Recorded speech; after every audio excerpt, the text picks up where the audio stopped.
রাসূল পাক সাল্লাল্লাহু আলাইহি ওয়াসাল্লাম বসে আছেন। হযরত আনাস বিন মালিক রাদিয়াল্লাহু তাআলা রাসূল পাক সাল্লাল্লাহু আলাইহি ওয়াসাল্লামের খেদমতে আছেন। এমন সময় দরজার মধ্যে কড়াঘাত হলো। আনাস রাদিয়াল্লাহু তাআলা নবীজির ইজাজত নিয়ে দরজা খুলতে যাবেন, এমন সময় আমার নবী বললেন, আনাস দরজাটা খুলে দাও, বিনা হিসাবে জান্নাত পাওয়া এমন একজন বান্দা এসেছে। আনাস রাদিয়াল্লাহু তাআলা দৌড়ে গিয়ে দরজা খুললেন, দেখলেন একটা মানুষ, কাপড় চোপড় তেমন কোন স্ট্যান্ডার্ড এরকম কোনো কিছুই না, দাড়ি থেকে পানি ঝরছে, মনে হয় যেন সদ্য ওযু করে এসেছে। নিজের পায়ের জুতোগুলোকে বগলের নিচে নিয়েছে। দরজাটা খোলার পরে ভিতরে ঢুকলেন, ঢুকে রাসূল পাক সাল্লাল্লাহু আলাইহি ওয়াসাল্লামের সাথে কিছু কথা বললেন, আবার চলে গেছে। পরের দিন আবার আনাস বিন মালিক বসা, দরজায় আবার কড়াঘাত। আমার নবী আজ বললেন, হে আনাস, বিনা হিসেবে জান্নাত প্রাপ্ত বান্দা দরজার ওপারে উপস্থিত হয়েছে। উনি দৌড়াই গেলেন, দরজাটা খুললেন, দেখে যে কালকের ওই ব্যক্তিটাই আবার এসেছে। এইভাবে 3 দিন। কয়দিন? 3 দিন। আওয়াজ দিয়ে বলেন, 3 দিন। রাসূল পাক সাল্লাল্লাহু আলাইহি ওয়াসাল্লাম যাকে বলছেন আল্লাহ এই বান্দার হিসাব নিবে না, বিনা হিসাবে একে জান্নাতি ঘোষণা করেছেন। নিশ্চয়ই এর মধ্যে স্পেশাল কোনো কারণ আছে, এতটুকু তো বোঝা যায়, স্পেশাল কোনো কারণ আছে। এখন দেখেন সাহাবায়ে কেরামের চরিত্র কেমন ছিল। আনাস বিন মালিক বলেছে, এর মধ্যে এমন আছে কি, এর মধ্যে এমন কোন গুণটা আছে যেটা আমি আনাসের কাছে নাই? অন্যদিকে আমি কি কমতি রয়ে গেলাম? নামাজ, কোরআন তেলাওয়াত সবকিছু তো মোটামুটি যতটুকু পারি চেষ্টা করি করার জন্য, অন্যদিকে কি আমি বাদ করে যাচ্ছি?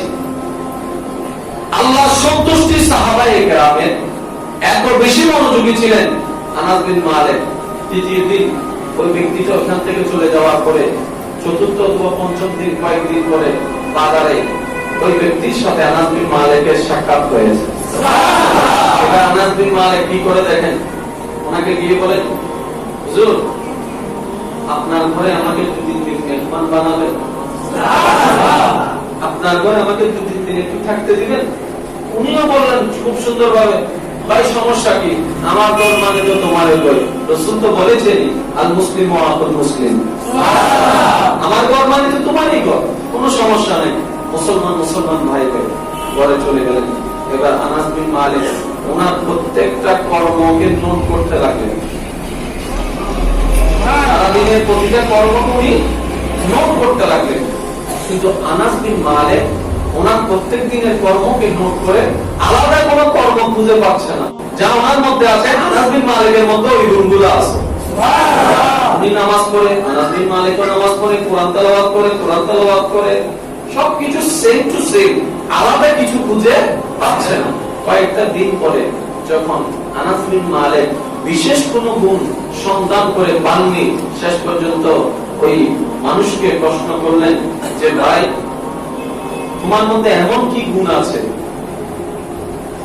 যেটার কারণে আমার রাসূল তোমাকে বিনা হিসেবে জান্নাতি বান্দা ঘোষণা করেছে?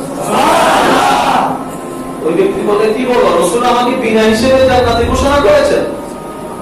আনাস বিন মালিক বলে, তাই তো তোমার পিছনে লাগলাম, যাতে তোমার সেই গুণটা আমি একটু শিখে নিজে একটু পালন করে আল্লাহকে খুশি করার চেষ্টা করতে পারি। ভাই আমাকে একটু বলো তোমার সেই গুণটা কি?